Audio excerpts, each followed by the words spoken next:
भागवत का मतलब भगवान की लीलाओं का गुणगान करना, उनकी लीलाओं की महिमा बताना, भगवान की महिमा बताना, भगवान के भक्तों की महिमा बताना। तो वो भगवान की जिनकी हम लीला गुणगान कर रहे हैं, वो भगवान कैसे मिलेंगे? कौन सी ऐसी चीज है जो भगवान को प्रसन्न कर सकती है या भगवान को पाने में हमारी सहायता कर सकती है, भगवान की प्राप्ति का रास्ता बता सकती है? तो कहा कि देखो, इस बात को स्वयं भगवान ने श्रीमद् भागवत में कहा है कि मुझे प्राप्त करने के लिए एक ही मार्ग है और वो है भक्ति।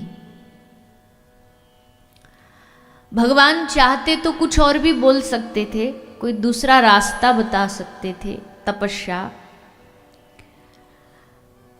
व्रत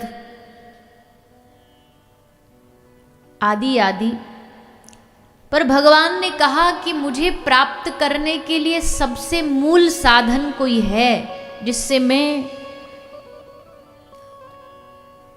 जल्दी प्रसन्न होता हूं।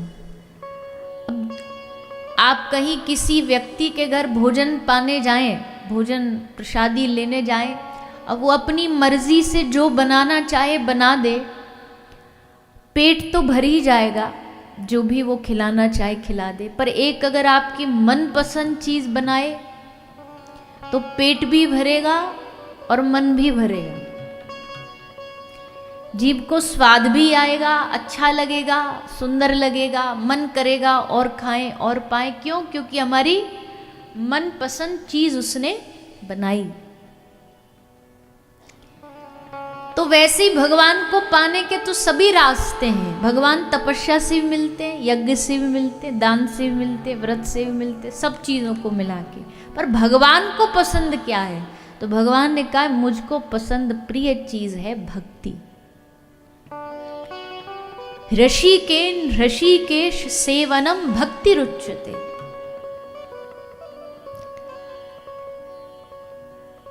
तो अब भक्ति क्या है? किसको कहते भक्ति? देखो, पहली बात तो भक्ति का मतलब होता है, भक्ति का एक अर्थ होता है भज धातु, मतलब सब इंद्रियों से भगवान को भजना, वो भक्ति है। पर भक्ति का मतलब एक विशेष, ये समझ लीजिए, जो ये कहता ना मुझे भक्त बनना है, मुझे भक्ति करनी है, भक्ति का मतलब है दृढ़ निश्चय। भक्ति का मतलब है जिद। बिना दृढ़ निश्चय करे, बिना जिद किए भगवान आज तक किसी को भी नहीं मिले। जिद करनी पड़ी कि नहीं, हमको भगवान को पाना, उसके लिए चाहे लाखों मार्ग में रुकावटें आ जाएं पर हम नहीं रुकेंगे। उसके लिए हमको जो करना पड़े हम करेंगे। जैसे हमसे बहुत सारे लोग पूछते हैं कि आप सब ये कथावाचक और वैष्णव पद्धति वाले लोग कहते हो प्याज लहसुन नहीं खाना चाहिए, क्यों, पाप है क्या? देखो भैया, अब ऐसा तो हम नहीं कह सकते कि कोई प्याज लहसुन खा लेगा तो नरक जाएगा या उसका सब बेड़ा गर्क हो जाएगा, कुछ पुण्य नहीं मिलेगा, सब खत्म। ऐसा नहीं है तो वो भी एक प्रकार का सब्जी फल जो भी है। लेकिन शास्त्र कहते भगवान के पास जाने में तामसिक चीजें बाधक होती हैं। अब तामसिक में खाना भी तामसिक, पहनना भी तामसिक, चलना भी तामसिक, जो भी चीज तामसिक है वो बाधक है। अगर भगवान के लिए हमें वो तामसिक भोजन त्यागना पड़े और उससे हमें ये आशा है कि भगवान उससे हमें मिल जाएंगे, तो क्या भगवान के लिए हम इतनी छोटी सी चीज नहीं त्याग सकते? भगवान को पाने के लिए अगर कोई वस्तु हमको त्यागनी है कि, और वो भी छोटी मोटी चीज, खाना पीना पहनना, ये त्यागना है, तो क्या हम उसको भगवान के लिए नहीं छोड़ सकते? क्या उसको भगवान के लिए नहीं? फिर काहे का प्रेम है आपको भगवान से?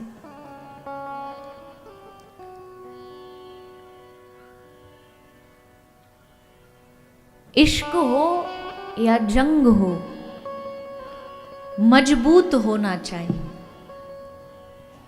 क्या? इंग्लिश में कहावत है ना कि everything is fair in love and war. पर लव हमने सोचा कि वो दुनिया वाला लव है, नहीं, वो जो अलौकिक, जो अद्वितीय जो प्रेम है, असल में उस प्रेम में सब जायज होता है, अलौकिक प्रेम में सब जायज होता है। तो वैसे यहां भी कह रहे हैं कि इश्क हो या जंग हो, मजबूत होना चाहिए और बाद में नतीजा कुछ भी हो मंजूर होना चाहिए। भक्ति में फल की चिंता नहीं करी जाती है। जो फल की चिंता लेके बैठे रहते ना, 2 माला करें उसके बदले 2 करोड़ मिल जाएं, ये फल वाले हैं। 2 रुपए का कपूर चढ़ा के बदले में 2 लाख मांगेंगे भगवान से। दिखने में लग रहा है माला कर रहे हैं, भजन कर रहे हैं, पर असल में ब्लैकमेल कर रहे होते हैं भगवान को। भगवान हमारा ये काम कर दो। भगवान बोले क्यों करूँ तेरा काम? बोले हम पिछला महीना गिरिराज जी नहीं आए थे परिक्रमा लगाने, उसके बदले कर दो। भगवान हमारा घर बना दो। क्यों बना दो? बोला हमने आपका पिछले साल बिहारी जी में फूल बंगला नहीं बनवाया था, उसके बदले बनवा दो। तो ये ब्लैकमेलिंग होती है, भगवान से लेन देन होता है, आपस में लेना देना चलाते हैं लोग। फल की चिंता करते हैं कि इसका फल क्या मिलेगा। अच्छा, भागवत भी सुन रहे हैं, इसमें भी बहुत सारे लोगों को अभी वर्तमान से लेना देना नहीं, बोले इसका फल क्या है, इससे फल क्या मिला। अरे छोड़ो फल को, वर्तमान में देखो कि आज इससे क्या मिल रहा है, आज इससे आनंद मिल रहा है कि नहीं मिल रहा है, आज इससे थोड़ी समय बैठ कर के मन की शांति मिल रही है कि नहीं मिल रही है, भगवान की याद आ रही है कि नहीं आ रही है। हमेशा भक्ति में फल पे ही भागते हैं। ऐसा कौन सा मंत्र जपें जो उसके बदले में जो चाहे मिल जाए। हमसे लोग आके पूछते हैं, बोल भागवत जी में आपका कोई मंत्र है जो घुटनों का दर्द ठीक हो जाए? अब भागवत जी व्यास जी ने इसलिए तो लिखी नहीं थी कि आपके जोड़ों का दर्द ठीक कर दें। फल पर नजर दृष्टि जाने से पहले वर्तमान में जो साधन आप कर रहे हैं ना, उस पर दृष्टि जानी चाहिए, उस पर नजर जानी चाहिए। भगवान का भक्त फल नहीं सोचता, वो तो समर्पित हो गया सो हो गया।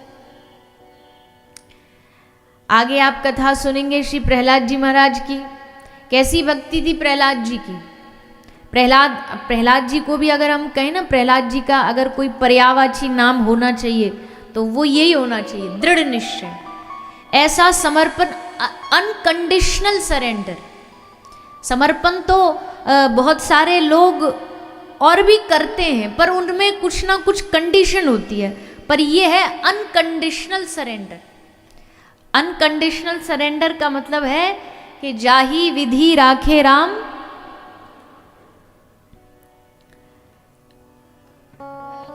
जाही विधि राखे राम ताही विधि रही। ये है अनकंडीशनल सरेंडर। बिना किसी आशा के भगवान को समर्पित हो जाना, किसी भी कारण से विश्वास टूटना नहीं। हमारा विश्वास बड़ा हल्का फुल्का सा है। माला करते करते माला हाथ से छूट गई ना, इसी में घबरा जाएंगे, क्या हो गया, अपशगुन हो गया, अब क्या करें। माला छूट गई, हम सब लोग पूछते माला छूट गई अब क्या करें। मैं दोबारा पकड़ लो, कहीं विदेश थोड़ी चली गई, माला तुम्हारे हाथ में ही है, छूट गई दोबारा पकड़ लो। बोले दिया जला रहे थे, दिया जल रहा था भगवान के सामने, बुझ गया, मतलब? अरे भाई इसमें क्या मतलब है, सीधा सा मतलब हवा चली बुझ गया, दोबारा जला लो। लोगों का भरोसा बड़ी छोटी, कोई ने कहीं जा रहा है, ने छींक गया, इसी में भरोसा हट जाएगा, टूट जाएगा। ये छींक का मतलब।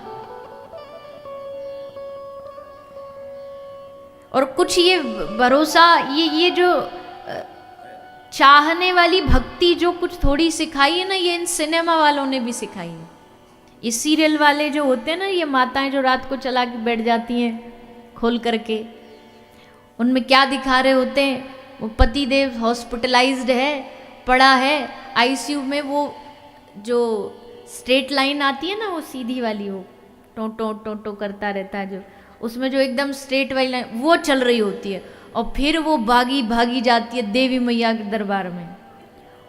और देवी मैया के दरबार में वो हवा चल रही होती है, पत्ते उड़ रहे होते हैं, चुन्नी उड़ रही होती है उसकी, और गिरती गिरती सिंडियों से भागती भागती देवी मैया के घंटियाँ आपस में बज रही होती हैं सारी, और फिर जाके एकदम धड़ाम से मैया के सामने गिरेगी। सर नीचे गिराया और वहाँ मैया के ऊपर से एक फूल आके इसके सर पे गिर जाएगा, और जैसे यहाँ इसके सर पे फूल गिरा कि वहाँ हॉस्पिटल में वो डंडी फिर ऐसे ऐसे ऐसे ऐसे ऐसे ऐसे चालू हो जाएगी। अब यही भक्ति सीखी हमने, हमें लगा ऐसे करने से ही भगवान सब कामों को बनाते हैं, इसलिए चलो हम भी भगवान से जब हम बच्चों को भी यही सिखाते हैं। हम बच्चों को कितनी गलत भक्ति सिखा रहे हैं कि जिस दिन उनका पेपर होता है उस दिन कहते हैं जा आज मंदिर में प्रणाम कराया, आज हनुमान जी को कुछ चढ़ाया। मतलब आप बच्चों को ये शिक्षा दे रहे हो कि जब तुझे अपना कोई काम बनवाना हो तभी जा मंदिर, तभी हनुमान जी को 50 रुपया का पैकेट चनोरी का चढ़ा के आ, बाकी समय नहीं। क्या सीखेंगे बच्चे, क्या है भक्ति? ऐसा नहीं होना चाहिए। भक्ति पूर्ण विश्वास के साथ होनी चाहिए। और अगर भक्ति करते करते मान लीजिए जो चाह रहे हो वो नहीं भी हो रहा है, तो इसका मतलब विश्वास टूटना नहीं चाहिए। ना मिल रहा तेरी मर्जी, नहीं देना चाह रहा तेरी मर्जी।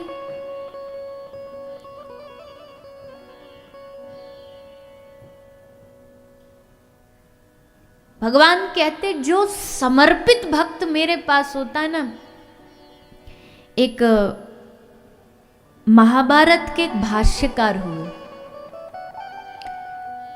जो भाष्यकार मतलब टीका जो उस पर लिखते हैं, भाष्य लिखते हैं, तो वो दक्षिण भारत में रहते थे। उन्होंने 1,00,000 श्लोक का भाष्य लिखा, फिर गीता के ऊपर भाष्य लिख रहे थे। उस भगवत गीता में एक श्लोक आता है जिसमें भगवान श्री कृष्ण क्या कह रहे हैं। भगवान श्री कृष्ण भगवत गीता में अर्जुन से श्लोक में कहते हैं कि हे अर्जुन, मेरा भक्त जो मेरा भजन करता है, मुझ पर समर्पित होता है, मैं योग क्षेमम वहाम्यहम्। इसका मतलब क्या है? उसके जिंदगी के जितने भी ताप हैं, संताप हैं, दुख हैं, तकलीफें हैं, क्षेम है, परेशानियां हैं, सबको मैं अपने हाथों से उठाता हूं, उनका वहन करता हूं, उस बोझ को मैं उठाता हूं। तो इस श्लोक पे जाके लिखते लिखते भाष्य उन आचार्य जी की कलम यहां रुक गई, और उनको मन में आया कि नहीं, योग क्षेमम वहाम्यम तो नहीं हो सकता। अरे भगवान जब भी भक्तों पर कोई आपत्ति आएगी तो खुद थोड़ी आएंगे, किसी को भेज देंगे उसका काम बनाने के लिए। ये पंक्ति गलत है। तो उन्होंने कलम ली और इस श्लोक को बदल के क्या लिख दिया? योग क्षेमम ददाम्यहम्। मतलब मैं उस भक्त की किसी के माध्यम से रक्षा करा देता हूँ, दे देता हूँ, खुद आता हूँ रक्षा करने, ऐसा नहीं है। ऐसा उन्होंने लिखा और लिख के कलम रख के वो स्नान के लिए नहाने चले। आचार्य जी के घर की परिस्थिति बड़ी बेकार थी, खाने को अन्न का दाना भी नहीं था घर में, इतनी आर्थिक स्थिति खराब थी। तो चले गए स्नान करने। ठाकुर जी ने देखा, अच्छा मेरी वचन मेरी वाणी पे कलम चला रहा है। मैं कह रहा हूं योग क्षेमम वाम्यम, उसको काट के लिखता योग क्षेमम ददाम्यहम्। मतलब हमारी वाणी बेकार है, हमारी वाणी पे कलम चलाता है। तो ये तो गए थे स्नान करने के लिए, पीछे से ठाकुर जी एक छोटे से बालक बन के बाल स्वरूप में इनके घर आ गए, आचार्य पाद के। इनकी पत्नी घर पर थी, आकर के बोले कि मैं आपके पतिदेव का शिष्य हूँ, चेला हूँ। तुमको तो देखा नहीं, बहुत पहले पढ़ा हूँ उनसे, आज गुरु दक्षिणा देने आया हूँ। और गुरु दक्षिणा में क्या देने आया हूँ? अन्न धन जितना दे सकते थे भगवान ने सब दे दिया, सब दे दिया। अब वो माता ने जो आचार्य पत्नी थी उन्होंने देखा कि ठाकुर जी के शरीर पे कुछ लाल, बालक के शरीर पे कुछ लाल लाल निशान से हो रहे थे। पूछा बालक से, बच्चा तुझे कैसे लग गई? बोल पूछो मत, गुरुजी ने मारा हमको, हमारे गुरुजी ने हमको मारा। अब वो निशान जानते हो कैसे बने? भगवान की वाणी पे कलम चलाई ना, भगवत गीता की वाणी साक्षात भगवान है, भागवत की वाणी साक्षात भगवान है, शब्द नहीं है ये, शब्द ब्रह्म है। इसलिए वहां वो शब्द काटा आचार्य जी ने और वहां पर ठाकुर जी के शरीर पर चोट आ गई। आचार्य पत्नी बोली अच्छा इतना प्यारा बालक और इसको मारा, आने दो आचार्य जी को मैं बताती। ठाकुर जी बोले अब बढ़िया है, हमारा काम भी बन गया, अब इनकी क्लास भी लगेगी। हम तो बता नहीं सकते पर हमारी गुरु माता अब क्लास लगाएगी। तो आचार्य पाद आए, आचार्य पाद ने पूछा ये सब कहाँ से? बोले एक छोटा सा बालक आया था और हमने सुना तुमने मारा उसको, हमने देखा उसके शरीर पर निशान आ रहे थे। और जैसे आचार्य जी ने ये सुना तो समझ गए कि ये ठाकुर जी मुझे बताने आए हैं कि बावरे योग क्षेमम ददाम्य हम नहीं, जब भक्त को कृपा करनी होती है मैं खुद चल के आता हूँ, भाग के आए, फिर कलम निकाली और उस ददाम्य को काट के लिखा योग क्षेमम वहाम्य हूँ। मैं अपने भक्त की सब दुख तकलीफ खुद उठाता हूँ, खुद वहन करता हूँ। अब बताओ भगवान श्री कृष्ण को क्या जरूरत आन पड़ी थी अर्जुन का ड्राइवर बनने की? मान लो तुम्हारा कोई मित्र दोस्त है, कोई युद्ध लड़ने जा रहा है, तो क्या आप उसके रथ हाँकने जाओगे? थोड़ी बहुत जो मदद बन जाएगी भैया हम कर देंगे तुम्हारी, 2-4 लोग भेज देंगे तुम्हारे लिए, पर हम वहां बंध जाएं तुम्हारे नौकर बन के, ऐसा थोड़ी होता। ठाकुर जी ऐसा कोई काम नहीं है जो भगवान ने नहीं किया हो। भगवान ड्राइवर बने भक्तों के, भगवान बॉडीगार्ड बने भक्तों के। आज आप कथा सुनोगे, बलि के अंगरक्षक बने भगवान। नामदेव जी के यहाँ पर भगवान ने कई वर्ष जाकर के पानी नौकर का कार्य किया, काम किया। तो भैया ऐसे प्रभु जो हैं ये सचमुच योग क्षेम का वहन करते हैं, पर किसके लिए? सबके लिए नहीं। हमने एक दिन कहा था ना, कल परसों, हाँ, जब महाभारत की कथा हुई थी, महाभारत की कथा में क्या बोला था आपको? लोग कहते हैं भगवान भेदभाव नहीं करते, हम कह रहे हैं नहीं, भगवान खूब भेदभाव करते हैं भक्तों के लिए। और सबके लिए तो जो बेसिक चीज है ना वो तो दे देंगे, हवा जल वायु अग्नि ये सब के लिए बराबर है। पर जब प्रेम प्रदान करने की बात आएगी, जब पीछे पीछे चलने की बात आएगी, तब भगवान अपने भक्तों के पीछे चलेंगे। ऐसे भक्त वत्सल भगवान भक्ति से ही मिलते हैं भैया, और कोई शॉर्टकट नहीं है। दुनिया में आपको लोग शॉर्टकट बताएंगे पर बुरा नहीं मानिएगा। हमारा कोई बुरा माने तो भैया अब माने तो माने, हम क्या कर सकते हैं। पर कोई तुमसे कह रहा हो कि नहीं इस हाथ की जगह ये सफ़ेद वाली अंगूठी की जगह लाल पहन ले, तुझे इससे भक्ति मिल जाएगी, भगवान मिल जाएंगे, ना। ये गंडा ताबीज बांध ले तुझे इससे भगवान, ना। भगवान गंडा ताबीजों से नहीं मिलते हैं। भगवान की भक्ति किसी कपड़ा वस्त्र आभूषण सामान से नहीं मिलती है। अरे भगवान तो भगवान के होने से मिलते हैं। भगवान भगवान के सामने बैठ के रोने से मिलते हैं। भगवान भगवान को पुकारने से मिलते हैं।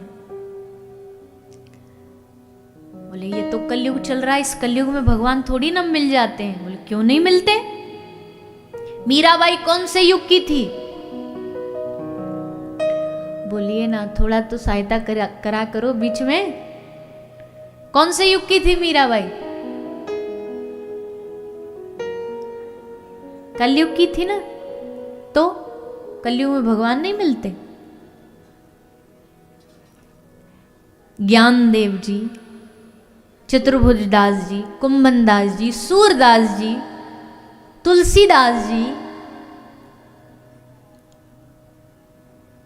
धनुर्दास जी, नरसिंह मेहता जी। नरसिंह मेहता को कलयुग में एक तो होता आभास, एक होता सामने आके लीला करना। उनकी कथा में, उनकी लीला में गिनती करी गई, 52 बार भगवान आए उनको दर्शन देने। 1, 2, 5, 10 बार नहीं, 52 बार साक्षात दर्शन देने। हाँ, ये जरूर है, उन भक्तों जैसी हम में भक्ति भले ना हो, माना, पर एक संत हुए श्री करीलदास जी महाराज। उन्होंने कहा, हे प्रभु,